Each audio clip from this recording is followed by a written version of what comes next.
کوئی ایسا طریقہ نکلے کہ میرا اس کے ساتھ بھی اگر کچھ ایسے مذاکرات ہو جاتے ہیں تو ہم مل کر جو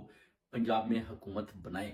خان صاحب نے آصف علی زرداری کو بولا تھا کہ ٹھیک ہے اگر آپ چاہتے ہیں کہ سندھ میں حکومت بنانا، اس وقت ساری سیٹیں خان صاحب نے جیتی ہوئی تھی، وہ کہتے ہیں کہ پھر آپ پنجاب میں جو ہے نا ہماری پی ٹی آئی کی حکومت ہونی چاہیے، آپ نے اگر سندھ میں بنانی ہے تو بنا لیں۔ جس پر زرداری کو آپ نے دیکھا ہوگا کہ جب اسٹیبلشمنٹ کی کالیں گئی تھی اپنا جرنیلوں کی تو وہ بھی ڈر گیا تھا۔ اس کے بعد پھر انہوں نے اپنا جو ان کے آزاد امیدواران ہیں ان کو ڈرا کر دوسری جماعتوں میں زبردستی داخل کرنا شروع کر دیا، جس کا خان صاحب کو علم تھا پہلے ہی۔ وہ کہتے ہیں کہ مجھے پتا ہے کہ اب ان کو ڈرایا دھمکایا جا رہا ہے اور ان کو چاہتے ہیں کہ وہ ادھر ووٹ ڈالیں، اس پارٹی کے ساتھ کھڑے ہونی تو ہم ان پر بھی تشدد کریں گے، جس کی مثال ڈھونڈے سے بھی نہیں ملتی۔ اب خان صاحب کے ساتھ ان کے مذاکرات مکمل طور پر اپنا نہیں ہو پائے۔ خان صاحب نے ان کو ٹھوک کر جواب دے دیا کہ میں آپ کے ساتھ کسی طرح سے بھی کسی قسم کے بھی مذاکرات کرنے کو تیار نہیں ہوں۔ اب حلیمہ باجی بھی کہہ رہی ہیں کہ جناب یہ خان صاحب کو ریلیز نہیں کر رہے، تو انہوں نے آپ دیکھیں کہ دھرنا دیا ہے کے پی کے اندر۔